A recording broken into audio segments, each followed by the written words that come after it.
نحمدہ نصلی علی رسولہ الکریم السلام علیکم ورحمۃ اللہ وبرکاتہ۔ دوست کے لیے قرآن مجید میں کئی الفاظ استعمال ہوئے ہیں۔ سب سے پہلا لفظ ہے اور وہ ہے قرین، وہ رسی جس سے دو اونٹ باندھے جاتے ہیں۔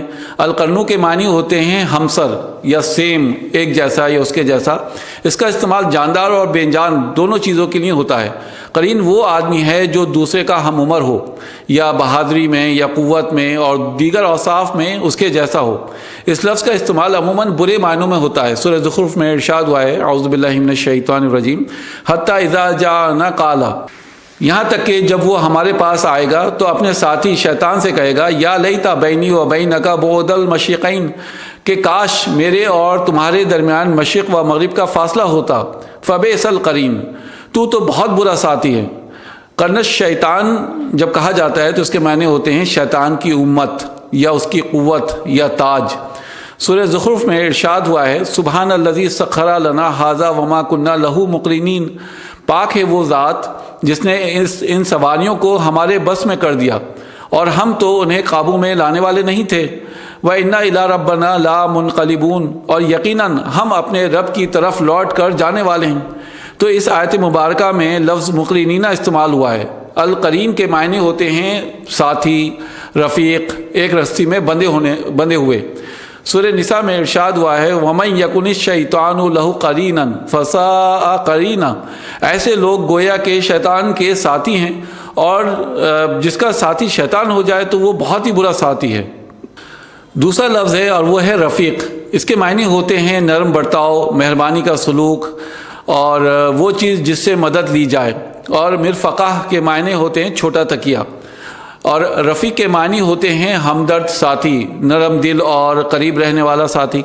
سورہ نساء میں ارشاد ہوا ہے وَمَن يُطِعِ اللَّهَ وَرَسُولَهُ، اور جو اطاعت کرے گا اللہ اور رسول کی، فَأُولَٰئِكَ مَعَ الَّذِينَ أَنْعَمَ اللَّهُ عَلَيْهِمْ، وہ ان لوگوں کے ساتھ ہوگا یعنی قیامت کے دن جن پر اللہ سبحانہ وتعالیٰ نے انعام فرمایا ہے، من نبیین و صدیقین و شہداء و صالحین، یعنی انبیاء، صدیق، شہید اور نیک لوگ، وحسن اولئک رفیقا، اور ان لوگوں کی رفاقت بہت ہی خوب ہے۔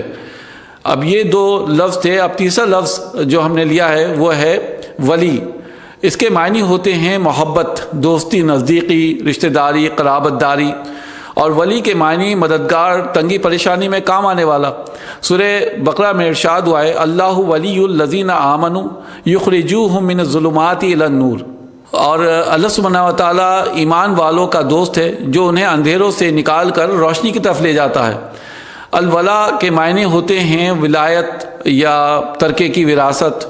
مولا لفظ کی جمع موالی ہوتا ہے جس کے معنی ہوتے ہیں ترکے کے وارث۔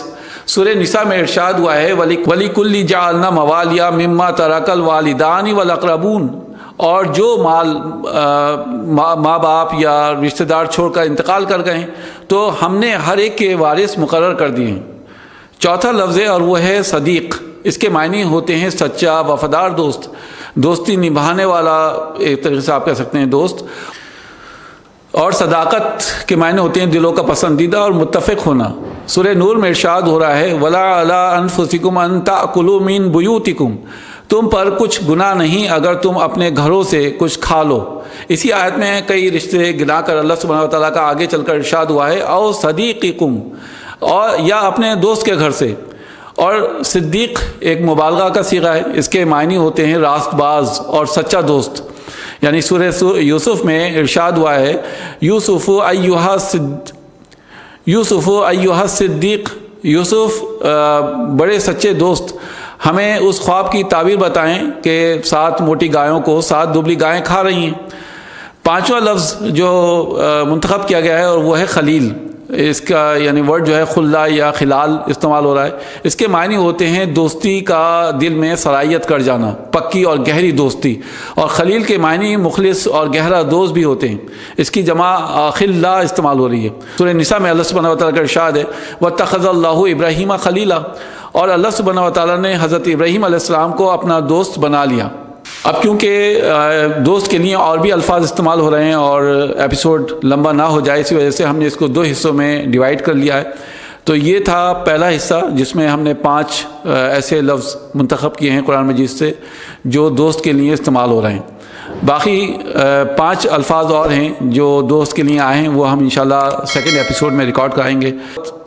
اللہ تعالیٰ سے دعا ہے کہ ہمیں توفیق دے کہ ہم قرآن مجید سے محبت کرنے لگیں اور اسے محبت کرنے والے ہوں، اور اس کو سمجھ کر پڑھیں، سمجھ کر اس پر عمل کریں۔ وآخر دعوانا ان الحمد للہ رب العالمین۔ السلام علیکم ورحمۃ اللہ وبرکاتہ۔